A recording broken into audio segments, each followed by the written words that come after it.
Welcome to the podcast, Cans, Copy, and Mike.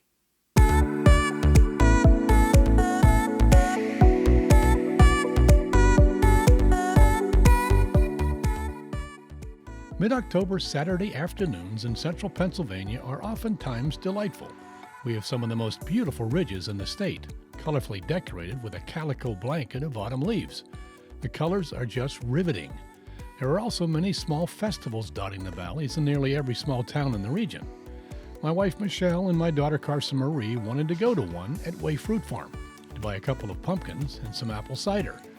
They wandered off quickly once we got to Ways, and I was left watching the crowd of people, mainly young families, herding children through the petting zoo, a large swing set, and of course, jumping up on wagons for a trip to the pumpkin patch where the kids could pick out their favorite pumpkins.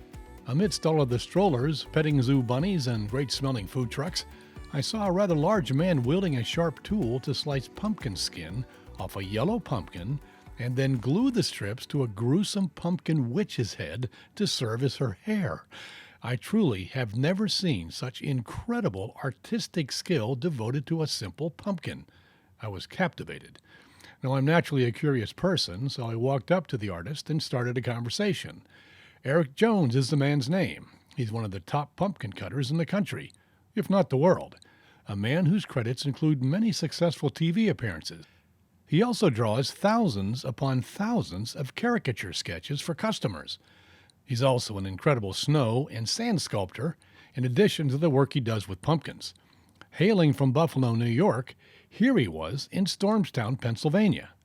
I mentioned to Eric that I produce a podcast, and I said I wish I had known that he'd be at Way Fruit Farm. I would have tried to arrange a podcast interview with him. Eric asked me, how far away is your office? If you get your gear, we can do it now. I said 2 miles. I'll be right back. I pride myself in my preparation before I interview a guest. I want to have a specific creative plan in place before I take up a guest's personal time asking questions. I must also think about my audience. Nobody wants to listen to a bunch of stammering and incoherent nonsense. Also, I appreciate anybody that agrees to work with me as a guest on Cans, Copy, and Mike. I didn't have time to prep, though, but I didn't want to miss the opportunity to talk to Eric, so I went for it. I felt like I was talking to an old friend. Are you ready now? Can you talk right now? Sure, Are yeah, busy? go right ahead. All right, I have to admit, Eric, I'm not prepared for this. Normally I spend a day and I research the people I'm going to be talking to. I'm here at Way Fruit Farm, and I see this incredible pumpkin with a tongue sticking out, and then a witch over a cauldron, and you're carving this. Tell me a little bit about what you do and who you are. Yeah, most people are a little bit shocked. They just come upon this and say, what are you doing here? I'm a professional pumpkin carver, which that's a real thing. People kind of laugh at that, but I'm on the Food Network right now and Discovery Plus. I do a show called Outrageous Pumpkins and a show called Halloween Wars. So those are the two shows for pro pumpkin carvers. I did Halloween Wars last year. I'm on Outrageous Pumpkins right now. Actually, Sunday nights it's airing at 10 p.m. That's awesome. I've seen a couple of those shows. It is amazing what artists can do with it's a gourd, right? Really, a big gourd. Yeah, actually a pumpkin's in the squash family. But yeah, I don't know if there's that much difference, but they're in the squash family. But yeah, it's amazing. This time of year, I'll carve at least 1,000 pumpkins. Oh my gosh. Can you just go into, I see your tools out here. You got little knives and such small, for some reason a hammer. But the hammer is for pounding dowels to hold pieces together when you stick pieces together. You can use super glue, but the big pieces need dowels. I thought it was for podcasters coming in and interrupting you. Oh, now you got some. Right. You got the fog machine going in the pumpkin. Right. Okay, can you describe this? This is just amazing. This big display here. Yeah. So this is actually just a witch cauldron. I made one a few weeks ago, and it was really popular on social media. So now when I go and do a live event or a display, I always do one of these, and it's basically a witch made out of pumpkins with a big giant pumpkin as a cauldron with a design on it, and I might put a half-boiled pumpkin child inside the cauldron and make it a little more interesting. Pumpkin child. Yeah. And then you use the top of the pumpkin as the witch's hat. Yeah, exactly. Yeah, the top of the it's an Atlantic giant. It's a mini giant. That's about 100-pound, 150-pound pumpkin. Oh my gosh! And I cut the top off and used it as the witch's hat. Worked perfectly. Well, Eric, did you did you bring this big pumpkin, or did you get that here? I found it here. Every pumpkin that you see here, I found here. At Way Fruit Farm. Yep. I just Okay. basically walk around and look at the pumpkins, and I see a pumpkin, say that'll work great for this, and that's what I use it for. God's sake. And when I'm looking at this witch now, obviously everything's going to be 3D. Yeah. But this, I'm standing at the side, I see a nose coming out, teeth, a chin. So you really go, this isn't just a flat-faced Oh no, pumpkin, is it? no! You want to make it as three-dimensional and lifelike as possible. So, yeah, you can using super glue and things. You can attach, armatures. You can attach noses, chins, lips, whatever. You're not limited. It's really wonderful. Well, the hands on this witch, is this something you bring with you, or did you do that here as well? Yeah, the hands I bring with me. They're actually, made from foam and wire. So they're posable hands that I use just as an extra prop.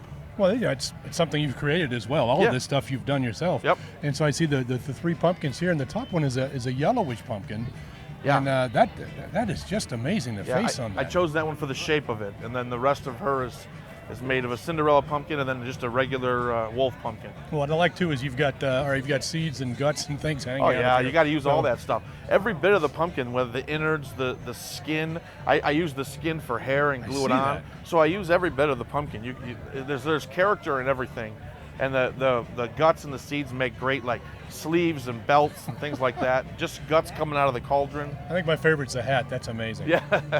Well, this other one you have here, you've got a tongue sticking out, and this pumpkin head is waving at us. Yep. And so it looks like what you do first, obviously, is cut off or strip off the skin. Yeah. And then do your work after that. Yeah, you pull the skin off, and then you decide what kind of face you're going to make. Then you kind of just map out. You want to put in pockets for the eyes. You got to think of the human skull. If you're making a face, you got to make pockets for those eyeballs to sit in. Pocket for the mouth. You got to determine how the muscle tone on the face works for the expression, Cheeks, the grin. nose, yep. Yeah, you got teeth. We got everything here. Eyes are inset. Yep. Well, it looks to me like most people can't say that over a lifetime of doing work that they enjoy every aspect of it. When I look at what you've done here, and I look at the pictures you have back on that banner there, this is some amazing stuff. You probably have fun doing this. I am the world's biggest 7-year-old. I basically never grew up. So as a young child, I had a lot of talent. I knew it early. And I just decided I was going to do this kind of stuff for a living at a very high level in order to make a living at it. And that's exactly what I'm doing. When I'm not drawing cartoons, I'm carving pumpkins. I'm building snowmen, sand castles. I mean, that's what I do. I'm a big child. Well, what's your favorite medium to work in? My favorite medium is actually pumpkin. Is it really? It's a lot of fun. It's tranquil. You're using hand tools. It's quiet. It's easy to work with. I do enjoy the snow a lot because I'm from Buffalo, New York. But pumpkin is probably my favorite. Well, it's interesting because this is once it's done, right? But then it doesn't last long, No, does it? Everything that I work with is ephemeral. Everything. It's temporary. It either rots, washes away, or melts. And that's kind of the way I like it. And people say, well, it's too bad you can't preserve it. But I do a lot of philanthropy with my carvings. And when something is temporary, there's an urgency to see it. And when there's an urgency to see it, it's easy to raise money. So I can raise a lot of money with my events and my carvings and my snow carvings and things. So that's kind of the process I like. Well, tell me about this. You're a philanthropist. Yes. What are your causes? So What do you do? I have several different charities that I work with out of Buffalo, New York. One is called Hope Rises. One is Kaylee's Kindness. It's a pediatric cancer. Oshai wonderful. Children's Hospital, the same Josh Allen donates to. So I raise money for those, and I have T-shirt designs, lots of different things in the works. But yeah, whenever you're making something temporary that's really unique and people want to see it, they'll come out and then they'll open up their checkbook. That's awesome. Yeah. Oh, well, you mentioned Josh Allen. I look back on your banner there, and there he is, standing in. Oh no, that's you in the snow. Yeah. And there's Josh Allen behind you with Stefan Diggs. Big sculptures in snow. Yes. How tall are those? Those are about 9 feet when they start. Now they settle Just a little snow. bit. All it's snow. And it's you build forms. Basically, it looks like you're building outhouses, but the studs are on the outside to keep it smooth on the inside and intact. And then you fill it with snow, pack it, let it sit a few days, and remove the forms, and you for can God's mold just about anything. And then you paint it. Vibrant paint names. It looks exactly like a football player. Yeah, you can use low pressure acrylic spray paint like graffiti paint for that, and you can also do the same with sand. You can paint it and bring it to life. Well, obviously, now, for someone who does what you do, you've got to be compensated. So when you go to Buffalo and you work with the Bills and hopefully the Sabres, then you get compensated, and some of that money apparently goes to Yeah. Yeah, so some of the work is compensated. Some of it I just do for philanthropy. It's a great way to market your business using philanthropy, because Gotcha. then the news stations do stories on it, and it sometimes goes national, and it's free advertising. So there is a residual benefit, I guess, for that. So some of it is, and then some of it is just to help somebody out, and I just do it, and it draws people. It's good for local commerce. It just helps everyone all around. Okay, so then in the core of your business, when we talked earlier, you mentioned the caricatures. Yeah. You're a professional caricaturist. Yes. And people can go to your website, send a photograph, and you will draw a caricature. Yeah. Can you explain that? Talk about that. Yeah, so that process I started about 15 years ago. I was a traveling caricature artist. I still am.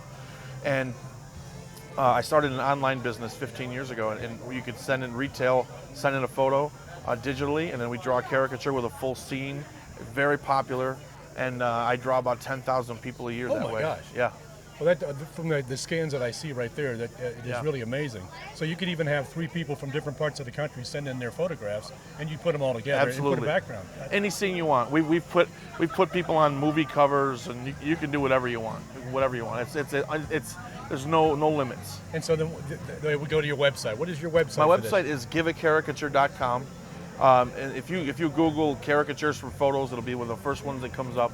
And my whole brand name is Eric Jones Studios LLC. But people just go Eric Jones are going to find If they you, search Eric Jones, you can look attached to the word pumpkin, snow, sand, There you go. chainsaw, and you're going to see my work and be able to find me. It is just amazing. So let's go over the Food Network.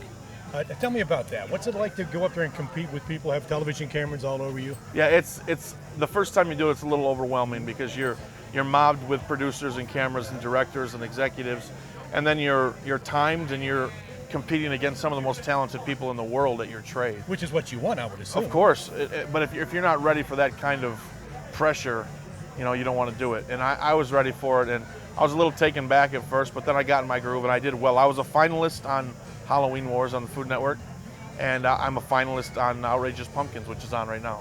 Right now, has that last episode already been taped for that? We filmed the last episode last November, so the results are finished. Everybody that produced the show knows the results. But you just won't tell me, obviously. Yeah, that's right. I can't tell anybody.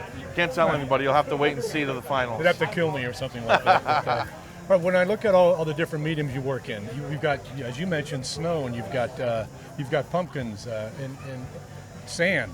And obviously your caricatures. What is your favorite medium? What do you like the best? What's the most fun for you? The most fun thing for me is to carve pumpkins, and I don't think there's anything more exciting than doing it on television in a timed competition. It's a rush that you just can't explain, because you've got the biggest audience you could possibly imagine. You get millions of viewers, and they're just tuned in to watch and see what you make, and it's just an incredible feeling.